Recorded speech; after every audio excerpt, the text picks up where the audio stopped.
제가 30분밖에 없었어요. 환승을 할 시간이. 짐을 다시 붙여야 되는 그런 공항이었던 거예요. 짐을 일단 찾았는데 갑자기 파이널 콜 주일리 그래서 어떡해 하면서 사람을 다 뚫고 그 앞까지 갔는데 근데 이거를 짐을 가져갈 수가 없잖아요. 왜냐면 그 안에 각종 그런 막 칼이나 이런 날카로운 물건들이나 기내 수화물로 안 되는 막 액체류가 다 있는데 그래서 막 안 된대. 이거 너무 많아서 다 버리래. 안 돼 하다가 떠났어요, 비행기가. 네, 저희 방랑 여행자 클럽 2부를 시작을 해보려고 하는데요. 1부에서 저희가 여행 썰이 진짜 많았는데 너무 많이 다른 게 준비되어 있어서 2부에서 다시 이야기를 시작을 해보려고 해요. 또 우리가 했던 여행 경험 중에 특별한 게 있는데 바로 저희 셋 다 교환학생을 갔다 온 경험이 있다는 거죠. 각자 어디 교환학생 왔는지 한번 얘기해 주실 수 있어요? 먼저 또니부터. 저는 일단 대륙으로 갔습니다. 대륙으로. 중국 상하이에 반년 있었고요. 중국이 생활해보니까 너무 재밌어서 난창이라는 도시에 또 반년, 총 1년 교환학생을 했습니다. 그 주인은 어때요? 저는 노르웨이에 있는 오슬로 대학교로 교환학생을 다녀왔는데요. 이게 그 후드 집업인데 여기 뒤에 UIO라고 돼 있어요. 그 Universitetet i Oslo 해가지고 UIO가 이제 줄임말인 거죠. SNU처럼. 저는 그렇게 오랫동안 한 공간에 살아보는 게 그러니까 한국을 제외하고 처음이었어서 정말 문화 충격이 컸고 그만큼 정말 너무 재미있는 경험이었습니다. 그리고 유럽에 있어서 유럽 쪽 여행을 많이 다닐 수 있었던 것도 너무 좋았어요. 헤일리는 어디에서 있었나요? 저는 프랑스에서 1년 동안 살았던 경험이 있는데 그 예전에 박주영이 뛰었던 릴이라는 도시가 있어요. 파리 좀 위쪽에 있는 거기서 그 카톨릭 릴 대학교에서 그 1년 동안 공부를 했던 경험이 있어요. 저도 유럽이라 가지고 그때가 제 생각에는 제 인생에서 제일 여행을 많이 다녔던 때가 아닌가라는 생각이 들어요. 근데 되게 재밌었던 게 이제 헤일리는 그런 유럽, 프랑스 문화권에 있다 왔고 저는 중국 문화권에 있다 왔잖아요. 그래서 저희가 이제 같이 서로 집에 초대를 해서 요리를 하면 헤일리는 수프를 하고 저는 마라샹궈를 하는 그런 진풍경이 펼쳐지거든요. 근데 당시에 살 때는 그냥 뭐 반년, 1년이 뭐 내 인생을 얼마나 바꿔두겠어? 라고 생각했어요. 그냥 재밌게 여행하는 거지 생각했는데 그 시간이 꽤 길었던 것 같아요. 그래서 그 이후로도 뭐 문화적으로든 그런 음식으로든 계속 제 안에 그게 남아있는 거 보고 너무 신기하더라고요. 마라가 들어있는 거지. 들어있어요, 조금. 그래서 뭔가 진짜 제2의 고향처럼 그 지역이나 문화를 좀 더 애정하게 되는 게 그 교환학생의 계기가 되지 않나. 맞아요. 주위도 좀 그런 면이 있기는 하죠. 저는 이제 북쪽에 있는 나라니까 여름에는 백야가 지속되고 이제 겨울에는 정말 2시부터 완전 칠흑같이 깜깜해졌거든요. 그래서 조금 늦잠을 자면 주말에 일어나는데 이미 하루가 끝나 있어. 그러면 조졌다. 끝났다. 좋은 점은 저녁부터 술을 마시기 시작해도 아직 7시야. 2시부터 마셨는데 진탕 취했는데 아직 5시야. 이런 경우가 있었고요. 사람이 정말 없는 나라예요, 노르웨이는. 그 강남역 딱 나오면 우리나라의 그 바글바글한 딱 그리고 홍대역 그 몇 번 출구죠? 9번 출구? 그쵸. 홍대역 9번 출구에 사람이 진짜 많잖아요. 뭐 비견될 순 없겠지만 노르웨이 오슬로에도 칼요한 거리라는 곳이 있거든요. 근데 1년에 정말 360일 정도는 한가한 것 같고 어떻게 그럴 수가 있는지. 그러니까 노르웨이의 강남인 거잖아요. 그러니까 가장 붐비는 거리 딱 크리스마스 때랑 그리고 노르웨이 국경일이 있어요. 그 국경일 두 날에만 살짝 붐비고 살짝 바글바글하고 나머지 날들은 너무 한가해요. 그런데 살다가 이제 한국에 다시 귀국을 했을 때 강남에 하필 모임이 있어서 가게 되었는데 질식할 것 같은 거예요. 어느새 그 한가함에 적응을 해버려서 그랬던 때가 있었고 노르웨이의 좋은 점은 제 생각에 이제 북쪽에 있으니까 북유럽 여행을 많이 갈 수 있다는 건데 여기 앞에 있는 마트로시카도 제가 음. 그때 상트페테르부르크를 여행을 간 적이 있었어요. 그 외국 친구들이랑. 근데 그때 샀던 건데 상트페테르부르크가 이국적이면서도 유럽의 분위기를 간직하고 있고 사람들도 꽤 친절한 편이었고 아름다웠어요. 무엇보다도. 그런 사람들 있잖아요. 뭐 마그넷을 모은다. 뭐 엽서를 모은다. 저는 저희 집에 되게 자그마한 소품들이 많은데 그게 다 제가 여행을 하면서 하나 두 개 입양해온 친구들입니다. 또니랑 헤일리는 각자 지냈던 곳들이 어땠는지 궁금해요. 저는 프랑스에 있었다고 했잖아요. 근데 제가 프랑스에 간 이유가 제가 대학교 1학년 때 프랑스 노래만 부르는 밴드 동아리에 들어갔어요. 와. 프랑스에 대한 이해가 없는데. 없는데 그냥 프랑스 노래 외우는 거예요. 오 샹젤리제 막 외워서 부르고.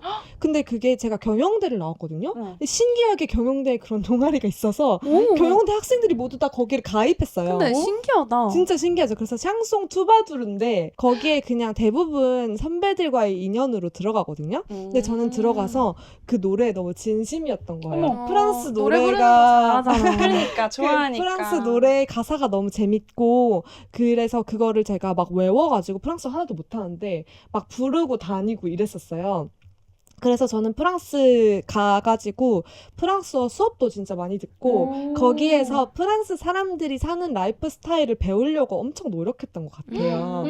그래서 이제 그 요리 같은 것도 항상 뭔가 치즈, 프랑스에서 많이 파는 치즈를 사용해서 요리도 해보고 프랑스 사람들이 많이 먹는 뭐 와인 안주 것도 만들어 보고 약간 그런 식으로 많이 했던 것 같고 그 다음에 제가 되게 프랑스 가서 신기하다고 생각했던 게 프랑스 애들이 되게 비슷하게 있거든요, 다들. 뭔가 그 프랑스스러운 그런 거 있잖아요. 그 가죽 자켓에 스카프에 약간 그 담배 찐청 피고. 같은 프렌치 시크가 그거잖아요. 맞아요, 약간 맞아요. 빼빼 마른 여자가 담배만 피는. 그러니까 그리고 뭐 까만 자켓에 뭐 스트라이프 티셔츠 입는다든지 그런 걸 되게 동경해가지고 프랑스에서 그 거기 있는 한국인 교환학생들끼리 야 우리도 프랑스 애들 같은 거 한번 사 입어보자 이렇게 해서 그게 아직까지도 저에게 영향을 주고 있는 것 같아요. 어떻게 보면은. 그 프랑스에서 할 수 있는 게 정말 많아요. 이게 문화유산으로 가득한 나라잖아요. 그래서 맨날 그 박물관이랑 미술관 같은 데 공짜로 들어갈 수 있고 거기는 우와. 학생이면 다 무료예요. 유럽에 있는 학생들이면 그런 것도 맨날 갔었고 막 공원 같은 데서 맨날 유럽인들 따라한다고 그렇게 막 놀고 샷 먹고 빵 먹고. 맞아요. 빵 먹고 에스프레소 먹고 막 그런 거 하고 그때 이제 한국인들 교환학생 사이에서 많이 돌았던 말이 한국 가면 와인이 3만 원인데 여기에서는 와인이 3유로이므로 여기에서 와인을 한 병 마시는 것은 우리가 돈을 버는 일이다. 미리 여기다가 넣어둔다. 맞아요. 그래서 와인을 마시면 오늘도 나는 돈을 벌었다. 아 너무 교환학생 마인드야. 너무 오랜만이야. 그러니까 그런 걸 맨날 했었던 기억이 나요. 반대로 노르웨이는 물가가 진짜 비싸요. 아, 그래서 맞네. 물 한 병이 막 6,000원 이랬고 근데 이제 수돗물이 피오르드 물이라서 그냥 먹어도 돼요. 피오르드 물. 피오르드 물. 아마 뭐 반년 동안 머무르는 동안에 5번 정도 외식을 했던 것 같고 다 요리를 해 먹었어. 나머지는 다 요리를 해 먹었어요. 맞아. 아니면 뭐 카페테리아 같은 데 가서 먹거나 거기서 그때 삼양 주식을 샀어야 됐는데 왜냐면 그때 딱 이제 불닭볶음면 열풍이 불 때였거든요. 맞아. 근데 노르웨이는 너무 변방의 유럽 국가라서 그 당시에는 불닭볶음면은커녕 신라면도 겨우 구할 수 있는 그랬구나. 가장 큰 아시안 마켓에 가도 그 수도에 있는 그런 상황이었고 그래서 제가 너무 프라이드 치킨을 먹고 싶은 거예요. 있는 동안에 너무. 근데 거기에는 프라이드 치킨이 없어요. 그 어떤 프랜차이즈도 어떡해. 없어서 KFC도 아마 없었던 것 같고 그래서 제가 만들어 먹어야겠다. 그래서 닭가슴살을 사가지고 그 콘플레이크 중에 그 달달하지 않은 아예 그 막 그런 가당이 첨가되지 않은 그냥 옥수수만 있는 거 있거든요. 그걸 부셔. 막 절구 같은 걸로. 그 다음에 그거를 그 닭가슴살 계란물 밀가루물 입힌 다음에 막 겉에 입혀요. 그 크리스피한 그거를. 그 다음에 그걸 오븐에 쪄. 그래서 약간 맞닿고 굽고 이런 것처럼 만들어가지고 어땠어요? 너무 궁금해. 너무 맛있었어요. 맛있었겠지. 너무 맛있지. 그래서 그거를 몇 번이고 해줬어요 친구들한테. 우와. 그러면은 이게 바로 코리안 프라이드 치킨이야 하면서. 그래서 거기서 정말 요리 실력이 많이 늘었고 그 전까지는 혼자 요리를 거의 안 해먹었거든요. 근데 정말 드라마틱하게 극적으로 제 요리 실력이 진화했던 그 변곡점이 아마 그때가 아닐까 싶습니다. 저는 완전 정반대인데 중국은 물가가 되게 싸가지고 아, 맞네. 학생 식당에서 진짜 이만큼 막 덮밥, 뭐 튀김, 야채 다 담아도 1,000원이 안 하고 막 이러는 거예요. 그리고 이제 학생 식당이니까 더 싸고. 그래서 그때 진짜 제가 원래 이제 몸무게가 딱 이 안에서만 움직이거든요. 근데 이게 이렇게 늘어났던 그 중국의 기름 음식으로 인해서 그만큼 되게 잘 사 먹었고 그리고 저는 사실 그 중국을 교환학생지로 선택했던 이유가 그것이 희귀하기 때문이었던 것 같아요. 오, 그랬구나. 왜냐면 다 유럽으로 맞아요. 교환학생을 가는 거예요. 근데 지금 혜인이 얘기 들어보니까 가는 이유가 있었어. 너무 좋네. 근데 그때는 유럽은 여행으로 언제든지 갈 수 있어. 근데 중국은 그때 이제 약간 가면 좀 뭔가 우리나라보다 좀 덜 발전돼 있고 이런 인식 때문에 되게 안 갈 것 같은 거예요. 여행으로. 그래서 좋다. 그럼 여기 가서 살아보자 해가지고 처음에 이제 상하이라는 좀 난이도가 낮은 외국인이 많은 곳에 갔는데 너무 좋았던 거예요. 특히 좋았던 부분은 그때가 이제 벌써 10년 전인데 되게 질서 없음. 그게 좋았어요? 좋았어요. 제가 목격한 장면들은 약간 80년대, 70년대 살아보지 않았지만 이랬을까?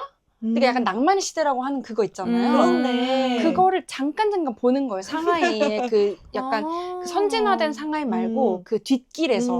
그래서 제가 그걸 보고 너무 좋아서 좋아. 다음 학기에는 더 시골로 간다 해서 덧진으로 난창이라는 듣도 보도 못한 그게 이제 그 코로나 바이러스가 터진 곳이 우한이고 우한 옆이 난창이거든요. 그래서 그때는 우한도 몰랐고 난창도 몰랐고 그냥 제가 살펴볼 수 있는 리스트에서 가장 오지로. 한국인이 안 간 곳으로 선택해서 간 거예요. 대단하다. 그래서 갔는데 진짜로 제가 진짜 그 당시에 약간 연예인이었던 것이 한국인이 처음 온 거예요. 그 동네에? 그 동네. 어머. 일단 그 대학교도 처음이었고 그 동네에도. 어머. 그래서 헬스장에도 소문이 나고 한국인이 왔대. 그러니까 그만큼 어머. 시골이었던 진짜 거예요. 신기하다. 그래서 저랑 계속 셀카 찍고 저 운동하는 거를 막 몰카 찍어가지고 그 약간 인스타그램 같은 게 있어요. 거기에 제가 올라가 있어요. 와, 연예인이네. 완전 연예인이었어요. 그래서 찍으면 안 돼. 막 이러고. 근데 이제 그러면서 더 이제 상해에서 맛봤던 약간의 그 질서 없음을 더 진하게 본 거죠. 어땠어요, 그래서? 약간 심연이긴 했어요.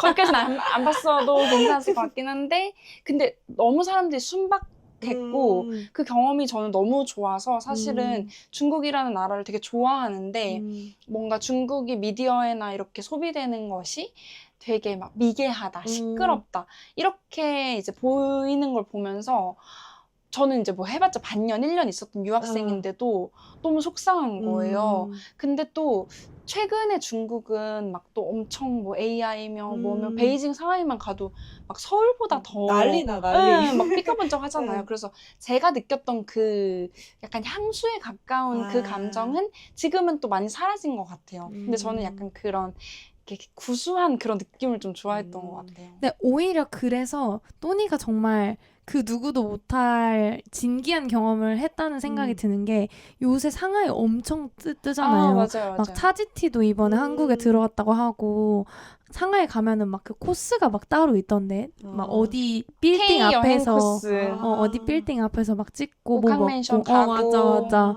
그래서 그 약간 이제 정형화되어 버린 세련돼져 버린 상하이를 사람들이 많이 가고 있는데 그 전에 좀 질서 없었던 맞아요. 옛날에 그 구수했던 상하이를 기억하고 있는 사람이 몇 안 될 수도 있단 말이에요. 특히 살아본 사람은.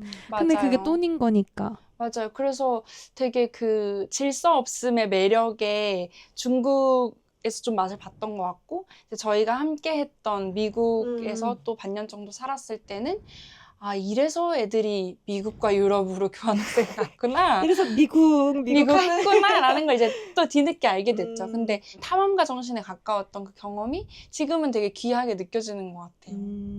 미국 살았을 때는 어땠었어요?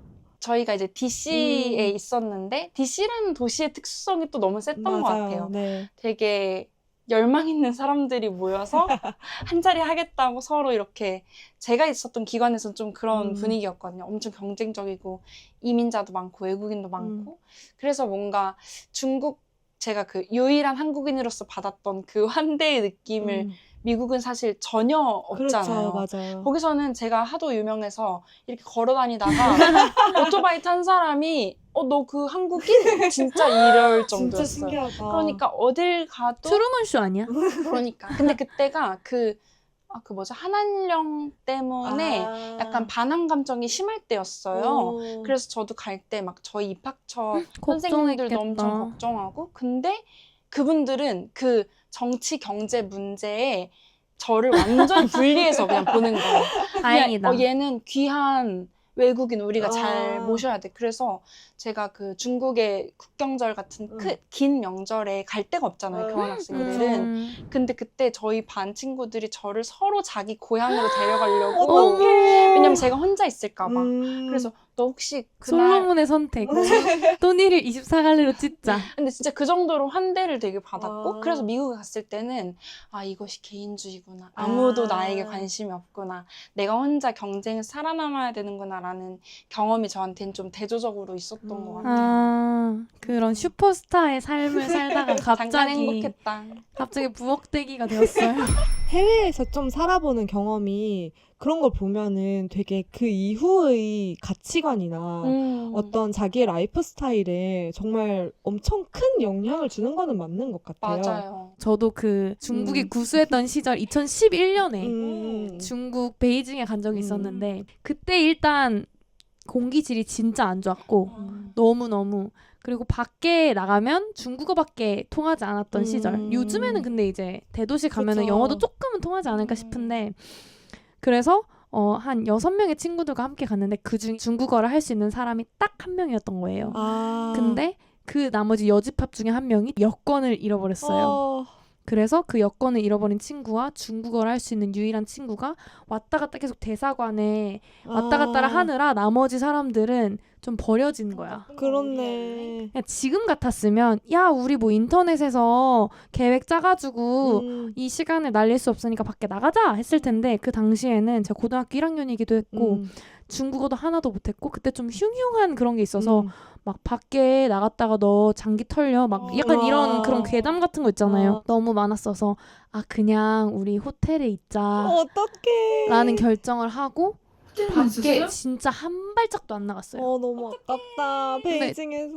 베이징에서. 근데 호텔에 계속 있으니까 그 소모품 중에 이제 화장지를 계속 쓰게 되잖아요. 화장실에 가고 이러니까. 그래서 화장지가 다 떨어지면은 유일하게 하는 전화가 이제 카운터에 전화를 걸어서 메이오 웨이성지 이렇게 하면은 화장지가 없다래요. 이거를 알려주고 그 중국어 할 수 있는 친구가 떠났어. 난 이거밖에 할 줄 모르는 거야. 감금생활 아니야? 중국에 가서 할 수 있는 중국어가 메이오 웨이성지밖에 없어. 그래서 맨날 아침에 전화해가지고 메이오 웨이성지 하면은 화장실을 들고 와. 사람이 6명이니까 빨리 쓰는 거예요. 물론 다른 것도 했겠지. 그 앞에 잃어버리기 전에 여권을 기억이 잘 안 나. 뭔가를 했겠지. 막 베이징 떡도 아마 먹었던 것 같고 뭐 아이스크림 같은 것도 먹었던 것 같고 근데 거의 기억이 가물가물하고 그 메이오 웨이성지밖에 기억이 안 나요. 근데 지나고 보면 사실 여행에서 일어난 최악의 일들은 다 뭔가 이런 주전부리 안주거리가 되더라고요. 맞아. 그래서 오히려 그 잼예 컨텐츠 중에 하나라는 점에서는 저는 후회는 없다. 하지만 되게 다양한 안 좋은 일들이 있었죠. 뭐 진짜 가볍게는 비행기를 놓친다거나. 그쵸. 뭐 근데 또니도 비행기 놓쳐본 적 있죠? 우리 그때 대결했던 것 같아. 몇 번 놓쳤다 했죠? 2번? 저 2번. 아, 저 똑같네요. 2번. 2번. 저는 이제 네팔에 있을 때 돈을 조금 아껴보겠다고 경비행기로 그 공항에 있는 도시까지 갔어야 하는데 버스를 타고 가자 했는데 버스가 중간에 사고가 났고 사고가 났는데 기사님이 갑자기 문을 열더니 버스 청소를 하시기 시작하시더라고요.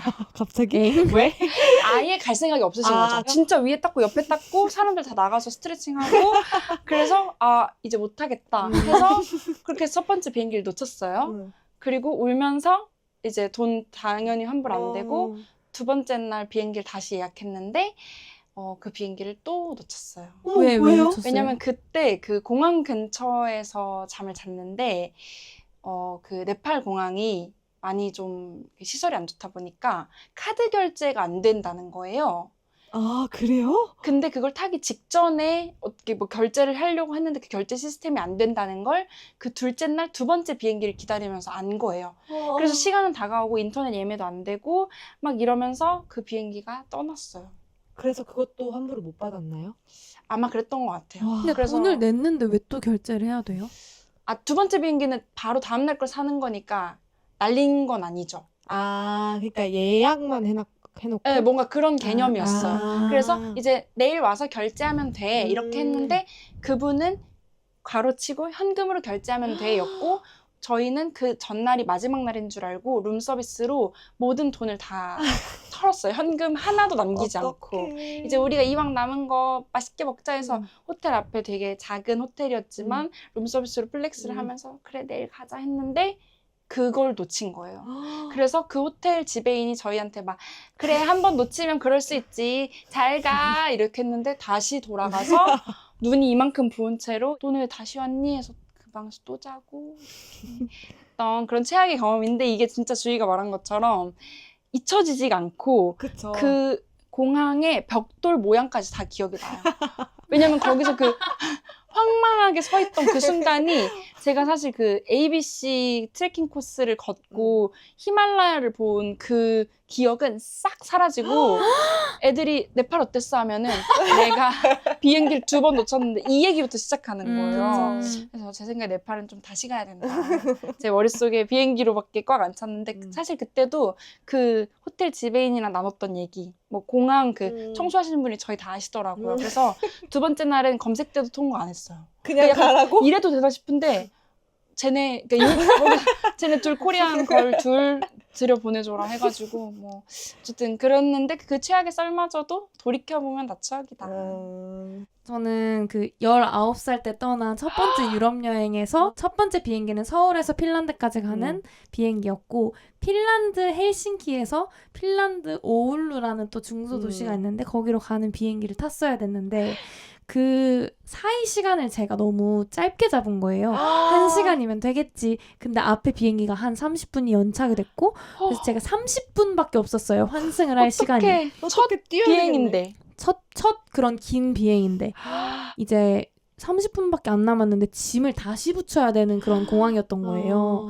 짐을 일단 찾았는데 갑자기 파이널 콜 주일리 그래서 어떡해 하면서 그 거의 진짜 한 100명은 서 있었던 것 같은데 그 기다리는 수속 그 줄에 죄송합니다 실례합니다 죄송합니다 이렇게 하면서 그 사람을 다 뚫고 그 앞까지 갔는데 근데 이거를 짐을 가져갈 수가 없잖아요. 왜냐면 그 안에 각종 그런 막 칼이나 이런 날카로운 물건들이나 기내 수화물로 안 되는 막 액체류가 다 있는데 그래서 막 안 된대. 이거 너무 많아서 안 다 버리래. 안 돼 하다가 떠났어요 비행기가. 그래서 어떡하지 했는데 제가 가지고 있었던 돈으로 지금 결제를 할 수 없는 상황이었고 그래서 아마 그 당시에 새벽이었던 이제 한국에 계시던 엄마에게 전화를 걸어서 지금 비행기를 놓쳐가지고 돈을 좀 보내줘야겠어 하고 이렇게 문제가 해결됐던 경험이 있었는데 진짜 너무 힘들었겠다. 진짜 듣기만 해도 땀나요.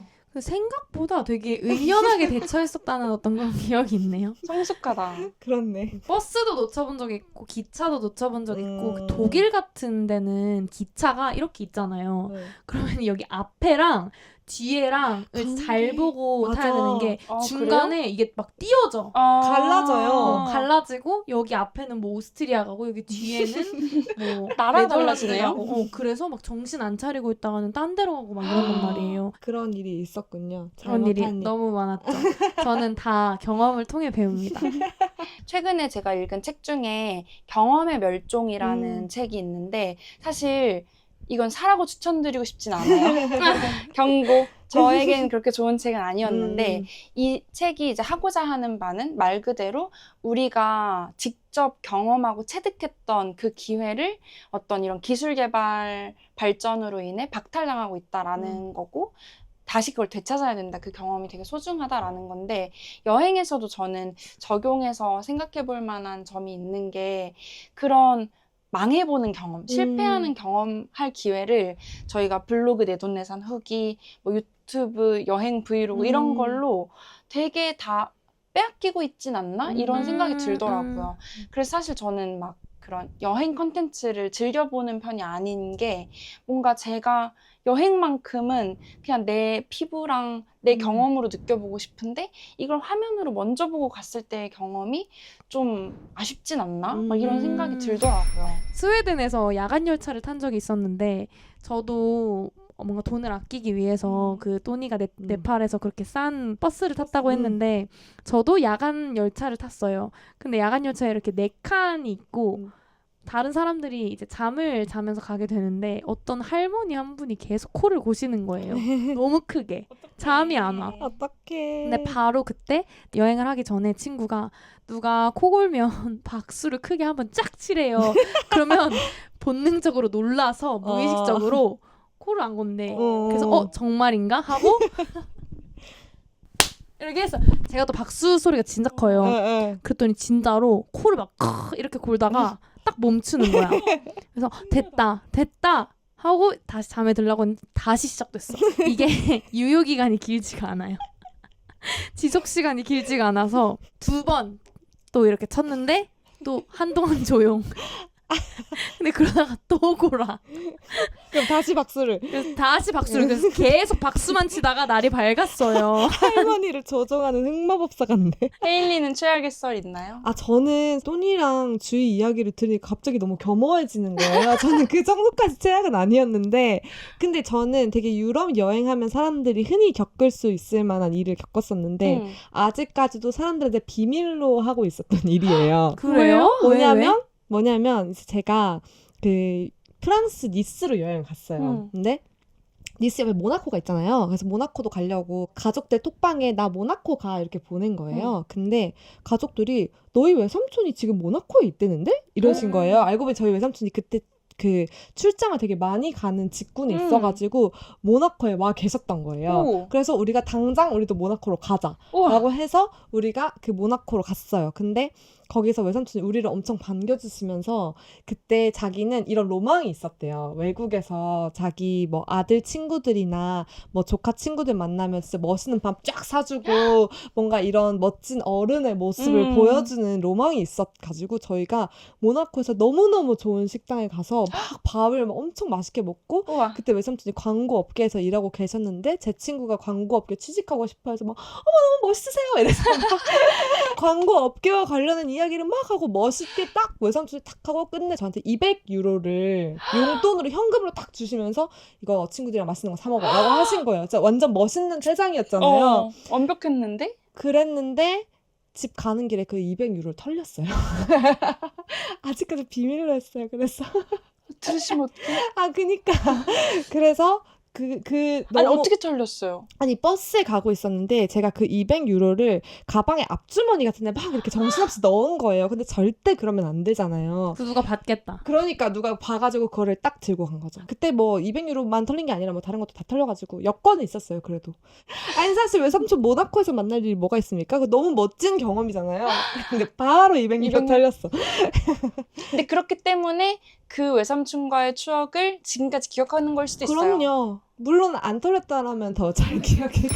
또니가 그런 질문을 던졌었는데 다들 여행 에세이나 그런 거 많이 보냐 이런 식으로 물어봤었거든요. 사실 저도 어렸을 때는 도서관 가면 맨날 그 막 900번 때쯤에 가면 여행 에세이랑 여행 그런 막 투어리스트 가이드 이런 게 엄청 많아요. 거기서 살다시피 했거든요. 왜냐하면 전 여행을 늘 가고 싶었는데 가고 싶은 만큼 못 갔으니까. 근데 지금을 생각해보면 저도 제가 어느 정도 충족이 되니까 제 경험이 더 소중한 거예요. 그래서 많이 안 읽는 것 같다는 생각이 들고 그럼에도 불구하고 추천하고 싶은 이제 여행 에세이가 몇 개 있는데 그 중에 하나가 빌 브라이슨의 발칙한 유럽 산책이라는 바로 이 책인데요. 빌 브라이슨이 거의 모든 것의 역사라는 되게 유명한 책을 쓴 작가인데 이 저자가 1990년대의 유럽을 여행하고 쓴 책이에요. 그래서 이게 벌써 지금으로 따지면 30년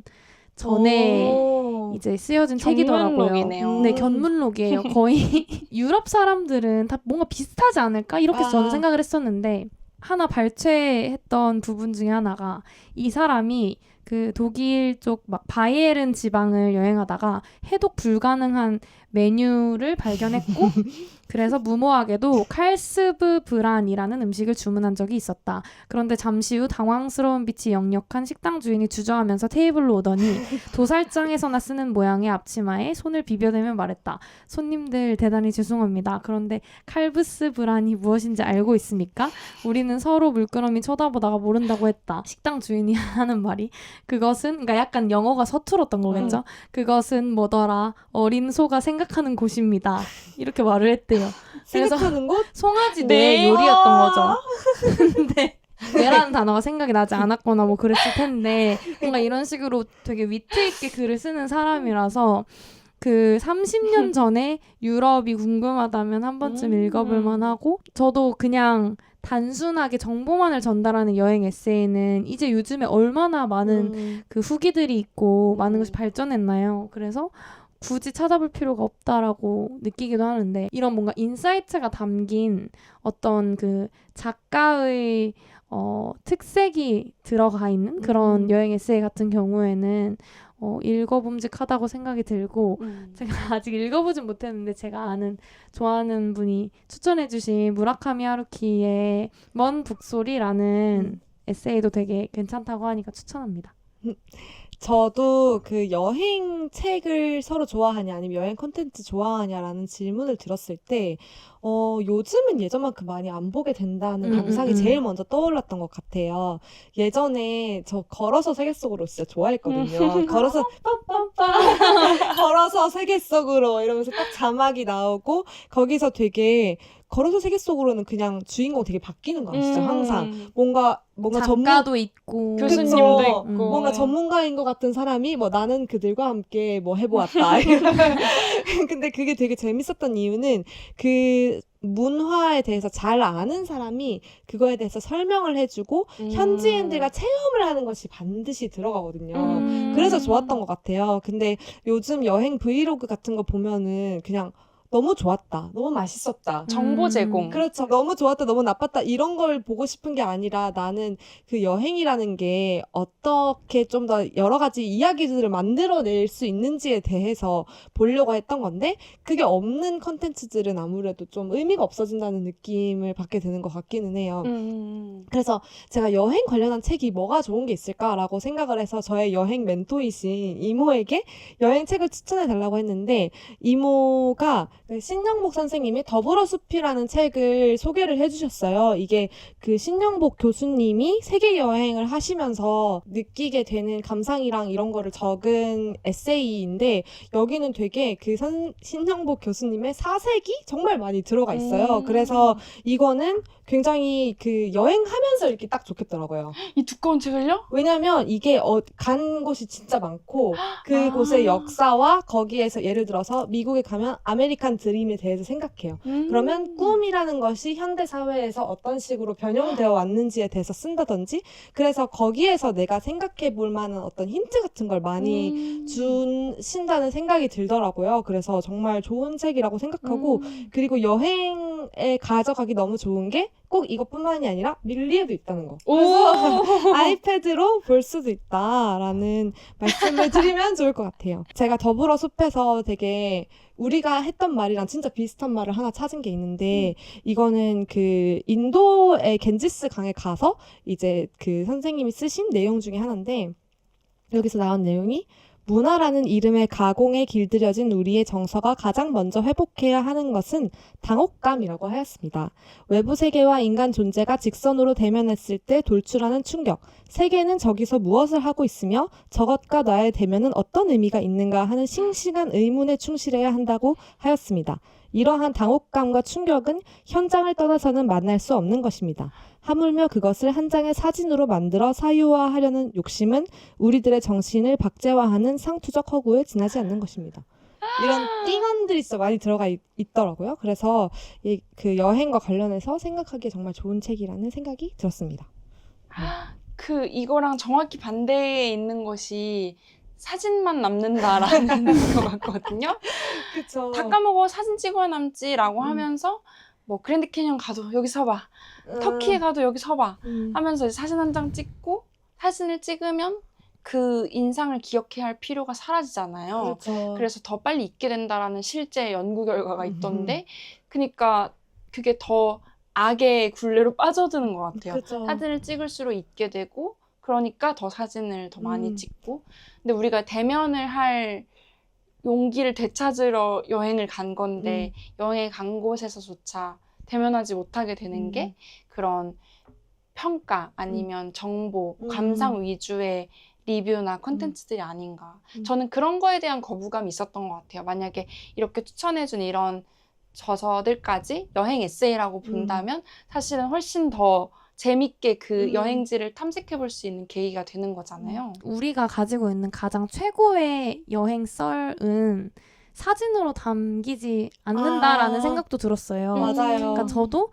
저만 해도 기분 좋았던 아직까지 기억에 남는 최고의 여행 스토리는 사진에 남아있지 않거든요. 제 머릿속에만 있어요. 맞아. 그래서 혹시 그런 경험들이 있다면 하나씩 공유해 주실 수 있는지 궁금합니다. 그 혼자 갔던 여행이 되게 기억에 많이 남아요. 제가 그 프랑스에서 교환학생을 했다고 했잖아요. 그때 이제 와인의 맛이 들려가지고 이태리로 와인을 많이 마셔보자라고 해서 시칠리아로 여행을 갔었어요. 근데 거기에서 오페라를 전공하는 그 중국인 남학생을 만났어요. 그래서 근데 그 학생이 그 오페라를 전공하니까 이태리어를 너무 잘하는 거예요. 그래가지고 막 밤의 여왕 아리아나가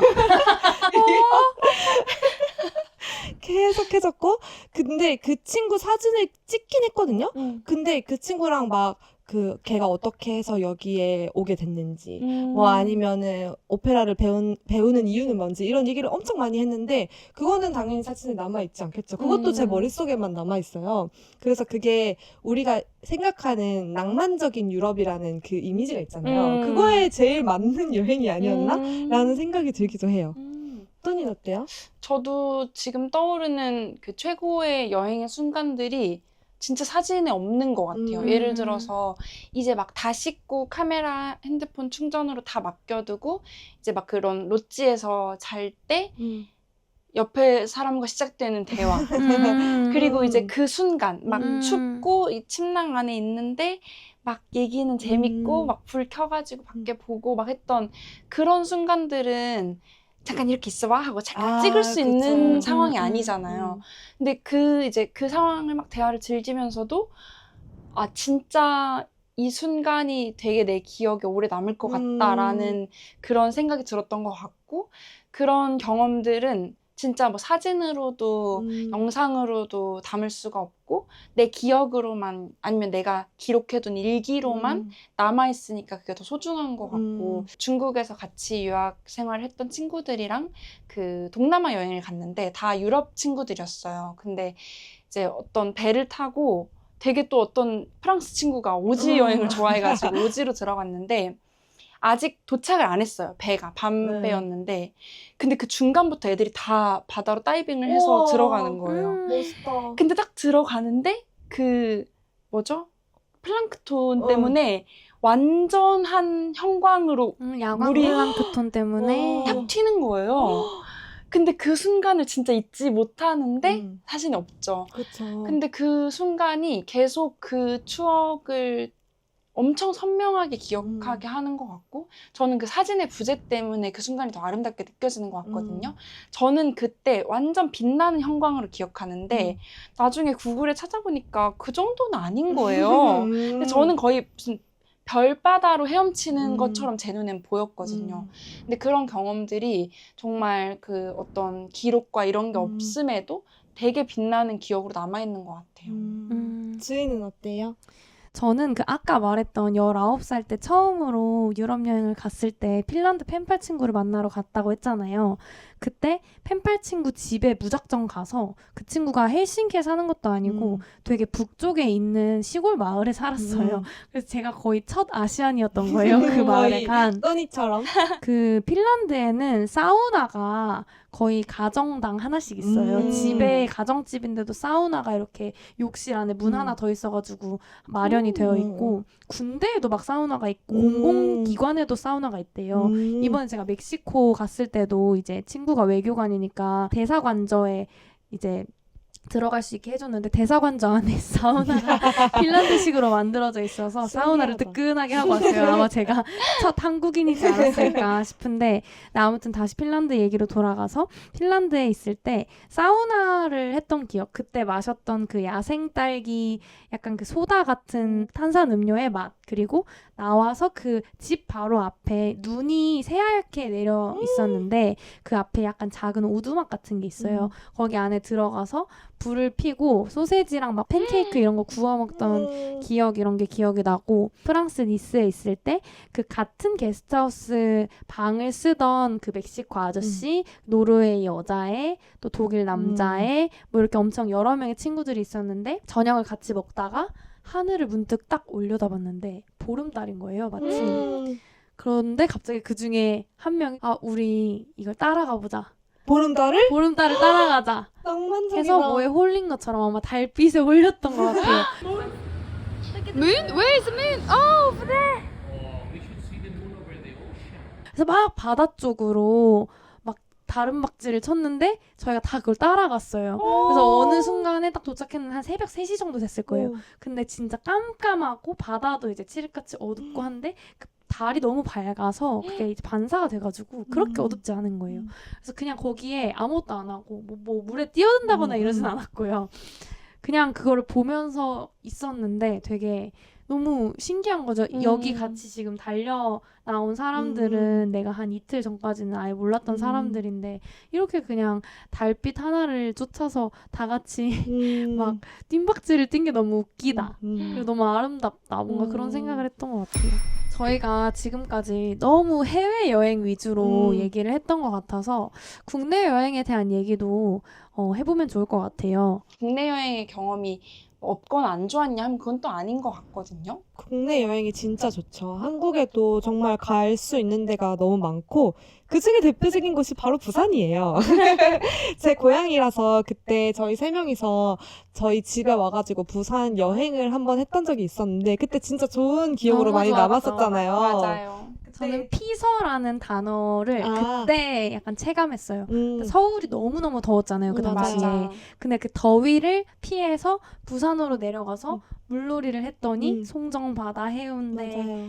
했더니 진짜 더위가 가시는 맞아요. 경험을 했고 이게 바로 피서구나. 글자 그대로 더위를 피했다. 맞아요. 로컬인 헤일리랑 같이 한 여행이었어서 더 재밌었던 것 같아요. 뭔가 헤일리가 여기는 뭐야, 이 음식 꼭 먹어야 돼 하면서 이제 거기를 소개해주는 게 부산이라는 지역에 대한 애정을 더 많이 느끼게 해준 그런 되게 재밌는 여행 아니었나. 맞아요. 그때 부산에서 먹을 수 있는 모든 종류의 부산 음식을 거의 다 먹었는데 맞아. 돼지국밥 당연히 시작해서 물회, 밀면, 송정에서 먹었죠. 맞아요. 그리고 그 복국? 요리. 복국. 네. 그 복국이 그 이파전이라고 들었어요. 맞아요. 네. 초원복국과 금수복국이 있는데 저는 초원복국을 더 선호해서 그곳으로 가야 한다고 계속 주장했거든요. 그래서 복국이 저는 부산에 가기 전까지는 먹어본 적도 없는 음식이었는데 헤일리 덕분에 알게 되었죠. 맞아요. 그리고 저희 그때 꼼장어도 먹었었죠. 아, 기장 꼼장어. 전 복국도 꼼장어도 다 처음 먹어보는 저도. 거였거든요. 되게 그래서 그 부산 여행이 짧았지만 마치 정말 해외여행에 갔을 때 그 뭔가 신기함, 막 이색적인 그런 느낌이 들었던 그리고 것 되게 같아요. 압축적이라서 입 벌려 부산 음식 들어간다. 약간 이런 느낌. 맞아. 너무 좋았어요. 기차에 타기 한 1시간 전까지도 우리가 막 물회를 허겁지겁 먹고 맞아. 들어갔었잖아요. 이렇게 사람들이 해외여행을 가고 뭔가 떠나야지만 여행을 한다라고 생각을 하잖아요. 근데 아까 말했던 제가 카우치 서핑의 예시도 그렇고 저를 환대해 주었던 그 카우치 서핑 호스트들은 그냥 자기가 살고 있는 공간에 계속 살아갈 뿐이에요. 저도 게스트하우스 스텝을 하러 갔을 때 저는 계속 고정해서 머물러 있었는데 계속 오고 가는 사람들이 바뀌었거든요. 제주도에서 한 달 살기를 한 적이 있었는데 게스트하우스 스태프를 했었어요. 내가 움직이지 않아도 이 주변의 것들을 좀 새롭게 보고 싶은 경험을 하고 싶다면 저는 그런 식으로 여행자들을 마주할 수 있는 공간에 가는 걸 추천해요. 그래서 저는 그게 게스트하우스 스텝이었고 여행자를 계속 마주하는 직업을 하다 보면 그 사람들의 이야기를 물고 마치 새처럼 우리한테 다가오고 그걸 들으면서 우리는 간접적으로 여행을 하는 경험을 하게 되는 것 같아요. 맞아요. 국내 여행 하니까 떠오르는 영화 한 편이 있는데 그 전고은 감독의 소공녀라는 영화가 그 영화 포스터에 이렇게 써 있거든요. 그 주연 배우인 이소미 캐리어를 끌고 집이 없는 게 아니라 여행 중인 거야 이렇게 써 있어요. 그 주인공이 집을 포기하고 그러니까 집을 구할 만한 형편이 안 돼서 친구네 집, 뭐 남자친구네 집을 이렇게 오가면서 사는 내용인데 사실 이렇게 어른의 시선에서 보면 혀를 끌끌 차게 되는 으이그 뭐 이제 너 알바해서 너도 살 길 찾아야지라고 이렇게 보게 되는 그런 주인공의 선택들도 사실 여행자의 측면에서 보면 되게 낭만적인 부분이 있고 그 낭만을 일상으로 살아가고 있는 것이 그 주인공이거든요. 그래서 사실은 우리가 집을 떠나는 순간을 모두 여행으로 여길 수도 있을 것 같아요. 그래서 일상을 항상 여행처럼 살아야 할 필요는 없겠지만 태도를 어떻게 갖느냐에 따라서 국내 여행도 해외여행 같을 수 있는 거고 그 어떤 해외여행도 국내 여행보다 노잼일 수 있는 것 같고 그래서 이게 꼭 뭐 여행지에 뭐 국내냐 해외냐 이런 것보다도 주희가 얘기한 것처럼 이 사람과의 소통 아니면 새로운 경험의 측면에서는 국내 여행도 사실은 못지않게 엄청 다채로운 경험을 할 수 있는 기회가 많은 것 같아요. 저는 최근에 템플스테이를 다녀왔는데 그냥 그렇게 국내에 있는 심지어 그냥 서울 내에도 사찰들이 되게 많잖아요. 맞아요. 그렇게 주변 환경을 약간만 바꿔보는 경험도 되게 여행 같다는 생각을 했어요. 저 부산 여행 했을 때 친구들이랑 막 해운대 바닷가 가고 송정 바닷가 갔는데 내가 왜 부산 살 땐 이걸 안 했지? 이런 생각이 들더라고요. 이게 누군가를 내가 사는 곳에서 초대를 하는 것만으로도 내가 살고 있는 동네에 대해서 더 많이 경험할 기회가 된다는 거를 그때 조금 알게 된 것 같아요. 그래서 카우치 서핑 하시는 분들도 아마 그런 어떤 조우를 하려고 했던 게 아니었을까? 이런 생각이 들기도 하네요. 그러면 저희 여행에 대해서 정말 많은 이야기를 했는데 그러면 이 여행과 관련한 이 큰 이야기를 마무리하기 위해서 좋은 여행이란 무엇인지에 대해 이야기하고 넘어가면 좋을 것 같아요. 혹시 또니는 어떤 게 좋은 여행이라고 생각하세요? 저는 오늘 이렇게 쭉 얘기를 나누다 보니까 여행의 태도가 중요하다. 그러니까 누구랑 여행하는지, 혼자인지 함께인지, 계획이 있는지 없는지, 패키지인지 자유인지보다는 그 여행을 떠났을 때 내 태도가 충분히 호의적이고 호기심이 넘치며 열려있는지가 그 여행의 성공 여부를 가르는 것 같고 그러니까 사실은 키가 외부에 있다고 우린 떠나지만 사실은 그 키가 안에 있었던 거죠. 그래서 내 태도가 준비가 되어야만이 여행이 되는 거니까 되게 그런 마음가짐을 먹고 시작하는 여행이 좋은 여행인 것 같고 그건 사실 하다 보면 느는 거 아닌가라는 생각도 들어요. 처음에는 무섭고 긴장되고 경계가 되니까 이렇게 좀 망설였던 것들도 여행을 하다 보면 인생이 내 뜻대로 되지 않는구나라는 걸 그제서야 알게 되잖아요. 그래서 좋은 여행은 결국엔 뭔가 나의 이 알을 좀 깨고 조금씩 더 세상을 호의적으로 보게 되는 여행이 아닌가 싶네요. 저는 좋은 여행이라고 하면 그 관광과의 거리가 좀 있는 여행이 좋은 여행이라는 생각을 항상 했었거든요. 우리가 관광객이라고 하면 거기에 있는 그냥 좋은 것들을 쏙 빨아먹고 빠져나가는 사람이라는 생각이 전 들었던 것 같아요. 그러니까 그냥 맛있는 거 먹고 내가 원하는 내 욕망만 충족시키고 가야지 라고 하는 것보다는 내가 어떤 새로운 장소에 가는 거잖아요. 여행이라는 건. 그러면 그 장소에 얽혀있는 뭐 이야기라든지 사람들과의 만남이라든지 이런 조금 더 폭넓은 차원으로 나를 확장시키는 것이 여행이라는 어떤 큰 개념을 만들어 나가는 일이라는 생각이 들었었어요. 주인 어때요? 저는 이미 앞서 얘기했지만 여행이라는 게 정말 뭐 큰 돈을 주고 오랜 시간 동안 내가 있는 곳에서 정말 멀리 떨어져야만 여행이 아니라 제가 펜팔을 했었다 했잖아요. 그것도 어떤 일종의 여행이었던 것 같고 여행을 하면서 내가 누군지를 파악하는 게 굉장히 중요하다는 생각이 들었고 그러니까 많은 사람들이 좋아하는 여행지가 있잖아요. 예를 들어서 태국 방콕 엄청 많이 가요. 한국인들이. 근데 저는 방콕에 갔을 때 그 사람들이 되게 쇼핑의 천국이다. 그리고 뭐 먹을 것도 너무 많고 호텔도 저렴해서 5성급 호텔에서도 저렴하게 잘 수 있어서 좋다 했는데 그 것들이 제 여행 스타일과는 딱 맞게 부합하지 않아서 방콕이 그렇게 예상만큼 좋지는 않은 거예요. 그때 어떤 생각이 들었냐면 내가 더운 날씨에 취약하고 또 오프라인 쇼핑을 오래 하면 쉽게 지치는 성격이기 때문에 나한테는 안 맞는 여행지일 수 있구나. 모두에게 좋아도 그럴 수 있구나 하면서 제 취향을 좀 확인할 수 있었던 시간이었고 그런 식으로 여행을 하면서 내가 누군지를 알아가는 어떤 과정이다라고 생각을 하면 조금 더 여행을 좋아하게 되지 않을까라는 생각이 듭니다. 네, 저희가 사실 방랑 작가 클럽이잖아요. 이름부터도 오늘만 방랑 여행자 클럽이 되었는데 그 앞에도 방랑이라는 키워드가 붙어 있었던 것처럼 계속해서 어딘가를 돌아다니고 무언가를 찾아 나서는 경험이 결국 다른 한 길로 막 흘러가는 길이 된다는 생각을 하게 되기도 하는 것 같아요. 오늘 에피소드를 준비하면서. 그래서 오늘 에피소드 들으시는 분들께서도 여행 같은 하루를 보내셨으면 좋겠습니다. 그러면 오늘은 여기까지 할게요. 안녕!